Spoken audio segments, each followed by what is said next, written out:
Hi everyone, welcome back to the Safe Space podcast. If you are new here, welcome. We're super excited that you could join us today. We have conversations around mental health, and today we will be talking about drug abuse and how it impacts our mental health. So don't go anywhere, sit tight and make sure that you enjoy the session. Don't forget to invite your friends to watch these videos, share the videos, like, comment, click on the notification button so that you can get notified every time we post a new episode. So who is the guest for today? Drum roll, guys. I call him the therapist of therapists. So today I have psychologist Godwin Alechenu. Welcome. Thank you so much, Lian, for having me. I'm super excited. I'm super excited to be here today. And you're finally here. Yeah, and I can't wait to share my insight on substances and mental health. Because you're a professional in this, like this is your thing.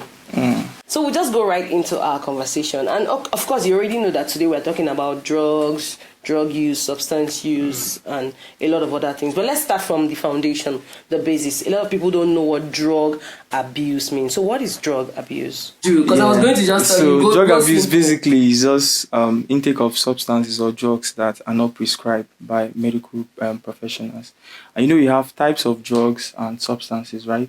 People may want to argue that alcohol is not a substance or a drug. We went there so early. Alcohol is actually, like we just started. Alcohol is actually a gateway substance. So I'll talk about gateway substances. You have alcohol and you have cigarettes. Lately, we are beginning to see cases of individuals who don't experiment cigarettes or alcohol. They just go straight to weed, right? And so alcohol is a gateway substance, same with cigarettes, and in quotes, weed too. So basically, those are substances that can actually predispose an individual to taking other substances that can actually affect their behavior. And also addiction, for drug abuse too, it's also an addiction, and that is why it's called substance use disorder. It's a problem that is gradually affecting not just young people, but a good sizable portion of the population of people we have living today. And addiction has two components. You have the compulsive and the impulsive part of addiction. And most times we don't ask questions like, why is this individual getting into substance use? And why is this individual still hooked to substance use? So there are a whole lot of factors that can actually predispose an individual to misusing substance. And we don't talk about substance abuse. Those of us in this space, by this space now I mean in the northern part of Nigeria, where I feel like these guys invent new substance literally on a daily basis. There's something else. But why do people even use substance? Like why would anyone want to use substance in the first place? Okay, so there are basically general factors and there are personal factors. So for general factors, let's start with young people. One of the reasons why young people go into substances, peer influence. Yeah. And at that stage, there's something known as self-identification.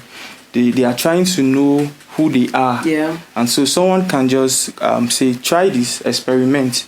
And before you know, they get hooked to it, right? There are other factors like family factors. And also, if you are talking about personal factors too, for individuals that I've had interactions with, because we treat individuals with substance use. So you did mention family. Yeah. What is the role, the connection between a family and substance use? Is there any direct impact or influence that it has? Okay, so I'll talk about the support, right? Yeah, there are types of support we get, and family is one of the most important system we have, even in a child's growing formative age here. And so when the family system is not so conducive for that individual may seek validation from other outside, people. Yeah, so we are talking about support, right? There are types of support you could get. And I can tell you for free that the family system can actually provide all of this support. So the first one is recreational support, moral support, emotional support, financial support, and other form of psychological support too. And so most times the family system basically just creates financial support, recreational support, and they leave the emotional support, psychological support, which is very important.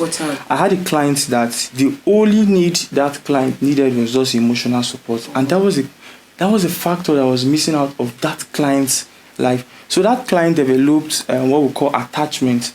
Yeah, so if you're friends with that person, you can easily influence that individual. We have different kinds of support that can actually stem from them as family members to these individuals. And we should also understand that personality too, yeah, it's really, really important. So you cannot treat a sanguine same way you're treating a melancholy or choleric or phlegm. We can't treat them same way. So we should be able to understand that they are different, and there are so many behavioral traits that are attached to these different individuals. Thank you so much for that amazing response. Let's talk about addiction. How people become addicted. What are some of the treatments that we can use for addiction? Okay, basically, let's look at the two approaches to treatment. So the first one, we have therapy, and that's where I come in. So we have different therapeutic approaches that we can actually use to help that individual or guide that individual to recovery. Approaches like CBT, cognitive behavioral therapy, and rational cognitive behavioral therapy, existential therapy, and all. And they also have the medication, use of medication. So that's where you have the psychiatrists, the psychiatric nurses, and all come in. So basically, when you use these two approaches, it helps an individual to actually deal with addiction. Also, you also have engaging that individual, what we call community help. Yeah, so community members can actually help that individual, but in a real setting, the basic approaches is medication and psychotherapy. It's very important that you say psychotherapy, because we live in a society where people don't believe in therapy, right? In a society where people think, a therapist, I cannot sit down with a stranger and be able to tell them, quote unquote, my personal problems, and then help cope that. Just a mere conversation, because that's how they see you just like. You see, even our coaches, that's how they that's how they see. They believe that, how can I just sit with this stranger? What can this stranger do for me? So why is therapy important? I mean, you really need to talk about this, because aside from just for addiction or substance use, we need to ensure that people understand the importance of therapy. Of course, linking it to substances. Why is therapy very important, especially in our today time that we are in? Because, so quick one, there's something known as emotional ventilation. Yeah, so where you have so much inside of you and you don't know how to express it, you don't know how to say it, you just need someone that you could actually trust. And one of our ethics as professionals is confidential self. So you don't have to say that I know this person, I've been this person's therapist for a very... I had the client one time, and the client said, look, all therapists are the same. If there's something you're going to do that will make me talk and blah, blah, blah, blah, blah. I just called the client and I was like, it's actually efficient. So I called the client and I was like, just come to the office, let's play a game. And I just engaged the clients and I let her express herself. She said everything I needed to know. Over again, that's client-centered therapy. So you just allow that individual to express herself and all. Without judgment. People feel that when they open up, people leader them. So labeling is something that people are scared of, what people know as stigmatization. So if I open up, they probably refer to me as that individual with depression. I guess he has depression. So people are scared. So when you create a safe space for individuals that are suffering from one mental health problem or substance use disorder, it makes them want to open up, and that level of trust is there. But once a breach of trust occurs, then you now realize that individual may not even want to confide in you or any other therapist, and it takes a lot of professionalism for you to be able to help an individual open up and even help that individual even gain recovery. So therapy is not just a mere conversation, you're not just talking. Yeah, I believe that as professionals, medication we give to our clients is talking. Yeah, and it's in a professional way, not just talking. So it's safe to call psychologists talk therapists. Yeah. I like the sound of that, talk therapist. You know what? You did mention about liberty. And we live in a society where people stigmatize people a lot. So you had a family member who is dealing with addiction, and then the entire family has rejected that person, just keep them away. This one is the bad sheep of the family, Of course, we already know that has a lot of impact on the family members. Beyond just family, we're talking about colleagues and the society at large. Would they have this labeling that eventually begins to affect an individual? So let's talk about that a bit. What is soft tool labeling that people do? So let me give you an instance. You did say that person that has depression, or that person that is always drunk.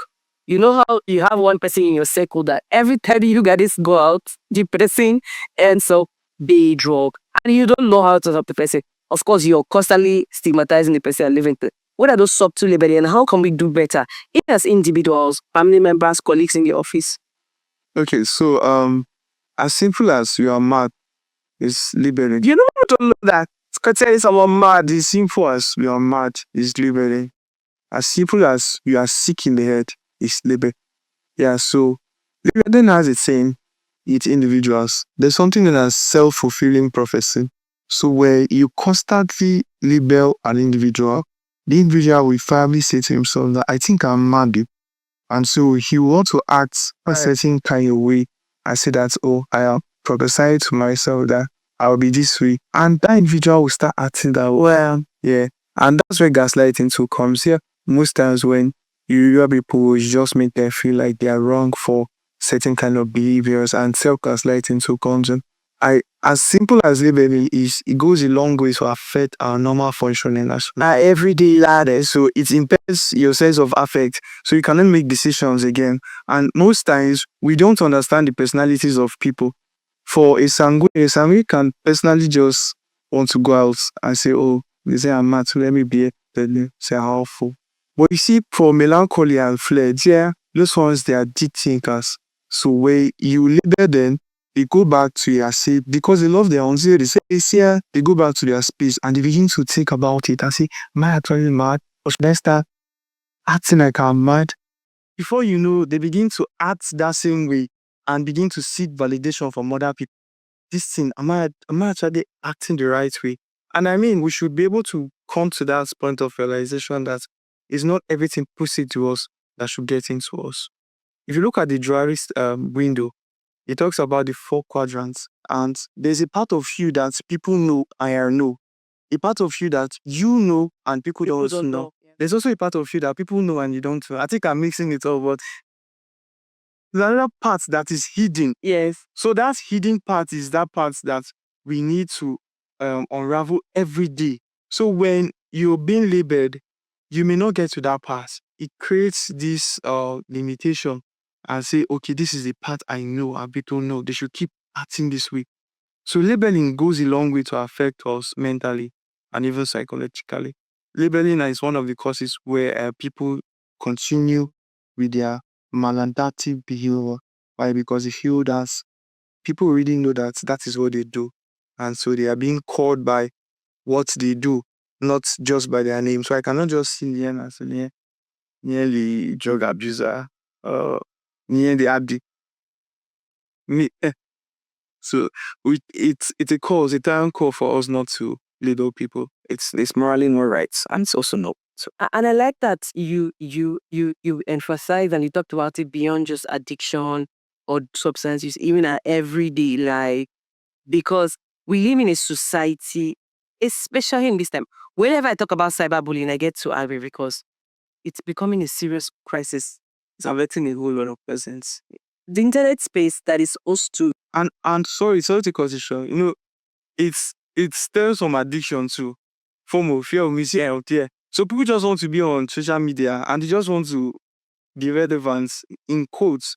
Yeah. So at the end of the day, you just get to what's the right words to use? You just get to be in a space where people talk to you and just want to prove a point. And generation we are right now is a generation that people just want to express themselves. They made it. The way they feel like without having to like look at if it's affecting someone or filter their words, or people just say a lot of things. Just go on the internet space, you see somebody, you just start talking, and it's beginning to affect. Cyberbullying is a conversation that probably we're going to have in our next conversation, because it is an entire conversation on its own. So now, how do individuals? How do individuals help? I did talk about when you have a friend, a colleague, or a brother who is addicted or using substance. How do we help those individuals? First, as an individual, as a family, how do I assist? I mean, there are a lot of people who, when they see people in that situation, they want to help, but they don't even know what to do. They don't even know where to go, how to start, and how their 2 cents can help that person. Okay, so before I answer that question, so there are three set of individuals who can actually help in Atisha.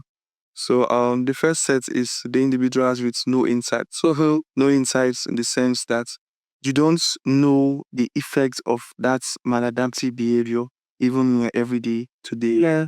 So there are we have the individuals with partial insight. These ones they know, but they rationalize that use. So yeah. And then we have individuals with full insight. You know that this is affecting you and it has actually harmed you in some ways, right? So let's start with individuals with full insight.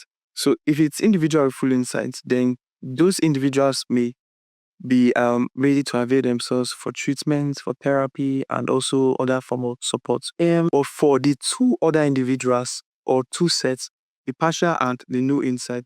So what you will need to do is to engage the therapist or we engage the family. I know I talked about the family support. You have the emotional support, you have emotional support, you have financial support. So most times, individuals that do not have insight or have partial insight, their family members may take away the financial support from them because they feel that that's one of the driving force for that addictive behavior. So that financial support is usually taken out that individual's life. And so it makes that individual to not function properly. Yeah, and labeling again comes in there. So you're using substance and constantly label that individual. So for the two set categories of individuals, partial insight and no insight, family support is really, really important. And how do we show them love? How do we show them that support? By showing them love, care, and also make them to also affirm themselves for the little effort that they are making. I mean, recovering is not easy.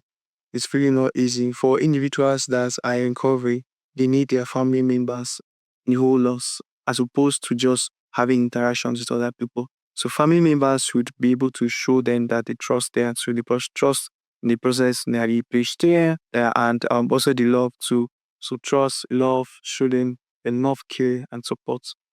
So let's talk about triggers. We just mentioned family members and trust, and then it reminded me of a client that I had who, this story is so fun, who would take treatments, go back home, and then relapse.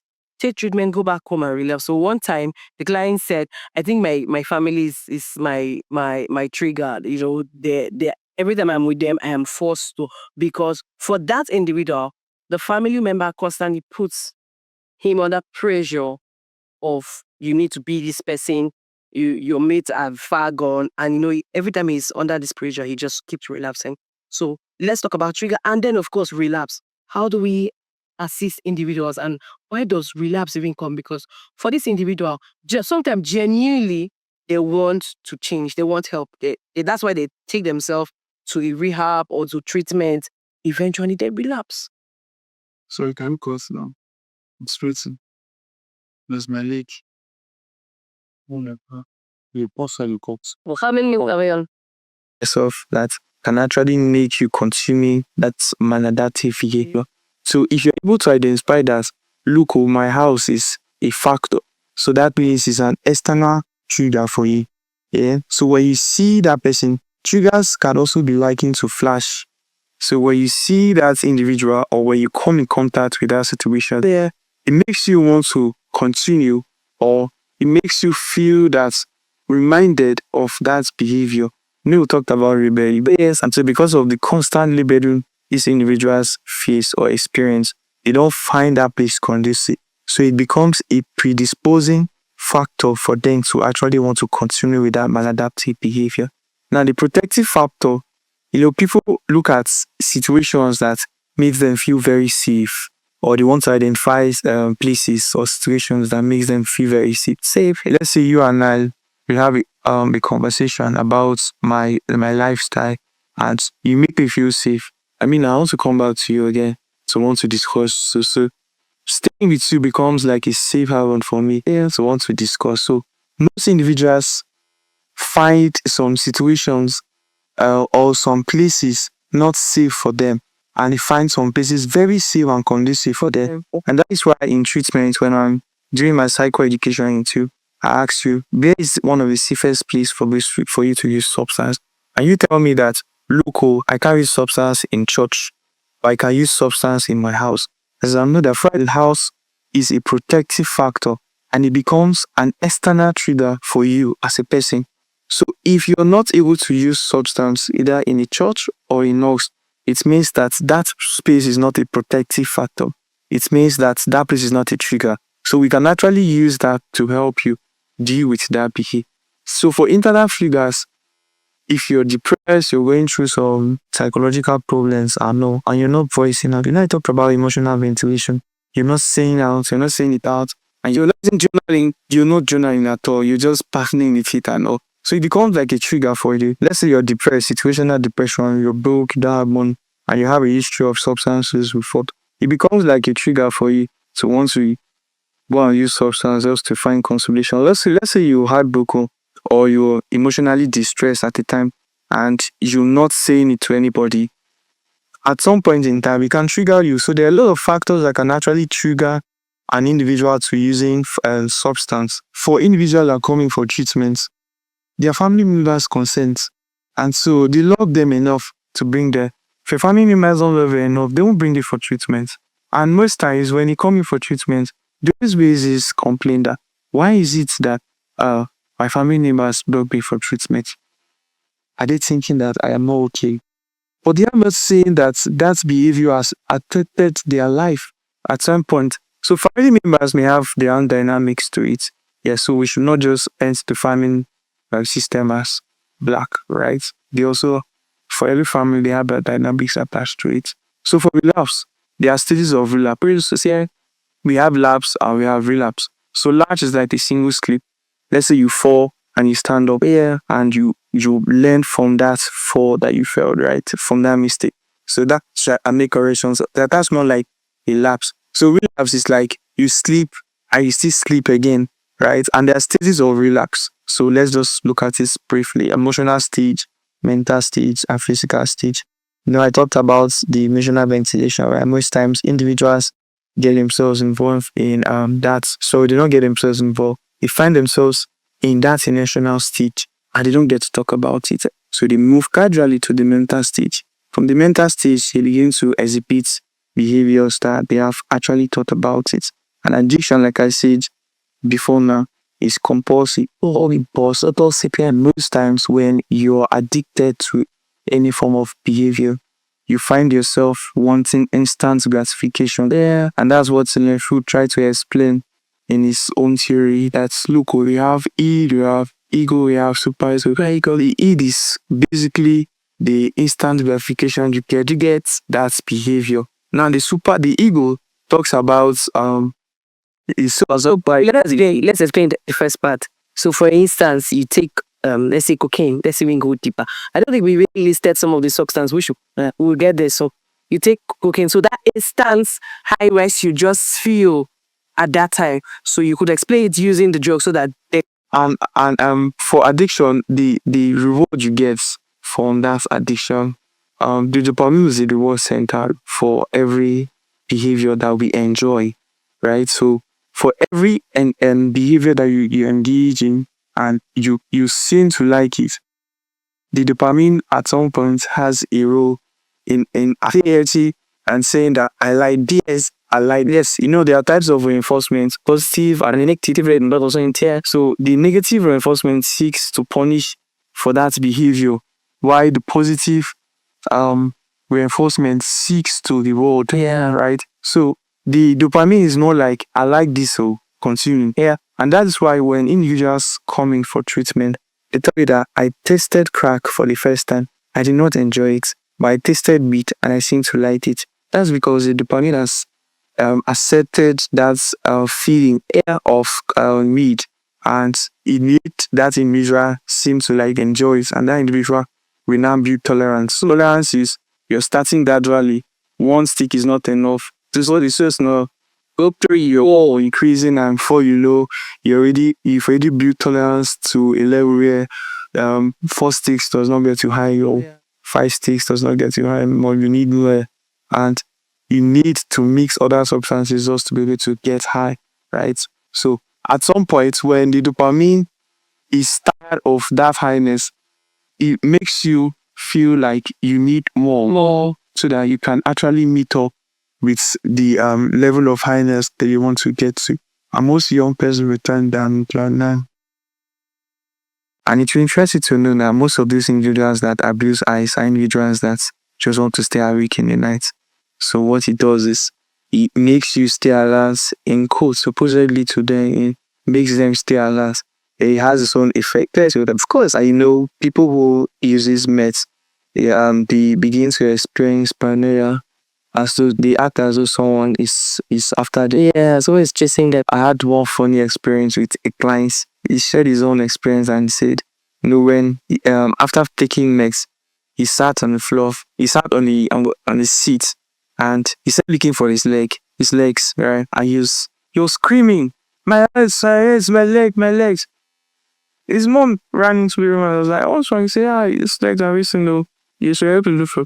So I was like, he said, no, that the mom was the one that cut off the leg. And he said it was really funny. And he said the mom recorded everything and showed, and he felt really bad about it. I had another client again that was always acting as if someone was going to kill her. And so he was always with his machetes. Yeah, so you can imagine the effects that can stem from this drug use behavior. Individuals that are engaging in these substances and addictive behavior, the adverse effects it has even in their life and even the lives of people around there. Most times we don't know that our drug use behavior affects even the people around us. So it makes us feel that we are selfish. So for drug users, they don't know that they are being selfish. And how do I mean by being selfish? They don't look at the pain that they are causing to themselves. They don't look at the pain they are causing to their loved ones. They don't look at the pain that they also causing to the people in their environments. They just pay attention to the highness and the gratification, the extraction on that such size. So like I said, meds, ice, crack, cocaine. They measure colos, of course. Colos. And funny enough, so could that, inhalers. You just find some young people with something and you just see them inhaling it. Just see it. It's crazy the kind of things people take. So you can imagine the extent people go just to get high. And these chemicals, even solution. Lotion, tramadol, the days of tramadol, don't just mix codeine and all of this. There's something they do. I don't know if it really makes people high. They put lacacera, I think, and tom-tom. I don't know how that makes people high. I mean, they mix different. We've not even talked about tramadol. I mean, there was a time that tramadol, the surge of tramadol misuse was really high. And I think there was a ban at tramadol. So a lot of substances that people just mix just to get high. And they don't know that their kidney, liver is this substance. And at the end of the day, it's not just we low. It's about us, the society, and how we are being seen as individuals. And substance abuse is really within the entire society, the fabric of society. And I feel like you're not talking too much about it. The media is not creating more awareness. Focus on politics, not just politics. And I feel they don't just give avenues to individuals to actually talk about it. And again, we need to have safe space for individuals who misuse substance so that they can come out and share their own experience. And not everybody's experience can be the same. Yes. So let's not be quick to judge people based on their. How would it be comfortable to come out and talk about their experience when you're definitely sure that they will label you, they would call your name? And so we should have a safe space for individuals. For professionals, we don't label, we don't make you feel, don't stereotype it like that. So we usually create a safe space for individuals. We have a therapy group that's individuals with addiction problem. can just come in and rant. So we have days that is just around 2 o'clock. Just rants and tell us why you want to still continue with that substance. And one of the things I do in a monthly session is when I'm having cyber education session too, I tell you to tell me all the substances I think you can stop and the ones I think you can just stop. Huh? Yeah, and I think the family members or family system should also understand that we should have conversations that will not be judgmental and it also will not make that individual feel less of himself or not. And also for individuals that really do not have anything doing, because at some point in time, when you're engaging that addictive behavior, it makes you lose focus. And I was going to explain the ego, and the super ego. You know, the ego talks about reality principles, scarcity principles, right? So when you're in touch with that principle, you know that the basis that you're operating is on the clear. But when addiction sets in, it begins to make you lose focus of those things actually set for yourself as individuals. So let's talk about the super ego too. The super ego talks about morality. You agree with me that most individuals that are into substance use, at some point they find begins to lose their moral. Yes, yeah, and the super ego has two components: the ideal self and the concept, the conscious mind. Conscious mind, yeah. So the conscious mind helps you to put you in check and say this you're doing is wrong. And so when you lose track of the ideal self and the conscious mind, your morals will begin to diminish. And then Okay, so let's talk about some of the side effects that addiction has on individuals, right? Their behavior, so how it affects their work, how it affects even their body, their organs, and generally, how does this addiction affect? Because a lot of people don't know, and people are too lazy to do research or to even read up, especially people who are addicted. Because I mean, why would I take my phone or find out what I'm taking, how it will affect me as an individual? People don't want to. So let's tell them what are some of these impacts that this addiction has on an individual's life, generally speaking. okay, so you the individuals that carry that I'm not a regular user socially. Yes, I'm a social. That line never gets old. It's social. They just tell you that I'm a social user, right? And so when we're talking about the effects, they don't want to relate to it because they feel that it's lesser. They use that substance or they engage in that addictive behavior occasionally. So whether you're an occasional user of substance or you engage in that behavior occasionally, or you're like a regular frequent user of that substance or that addiction, yeah, it still applies to you. Yes. So for addiction, no kidney problem, liver problem is just important that you also need to understand that it affects us.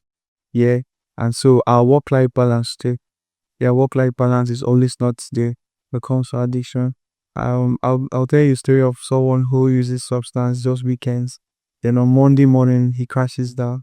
He fed of feeling great. Yeah, when people take alcohol, let's say on Sunday and the next day what they call hangover, then the hangover effect also begins to affect your work-life balance. It begins to affect your work life, and there's no balance to it. Yeah, okay. So that's one of the effects for individuals that have dreams and aspirations and are working. So for your relationship with people too, like I said, if you find yourself in that cycle, you probably notice that you're being selfish. Why are you being selfish? Because one, you just want to satisfy that cravings. And so it begins to affect your relationship with people and even your interaction with the environment too.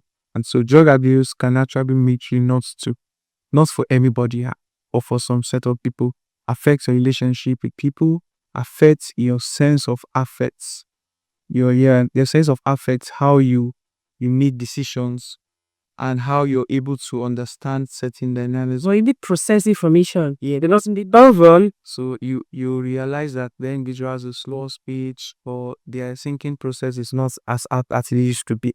Yeah, so it has a lot of effects even in you. Some individuals that lose substance don't get to sleep. Like now talked about VS paranoia makes you feel paranoid and it makes you feel that some persons are actually after you, like the case of Ice and this story I shared. Speaking of which, let me share a story of a client who was okay. I told you that there was a time I had a session with people who were using substance, and everybody In fact, anybody in that room, they were all people who were using colos, particularly colos. And everyone was sharing their experience on colos.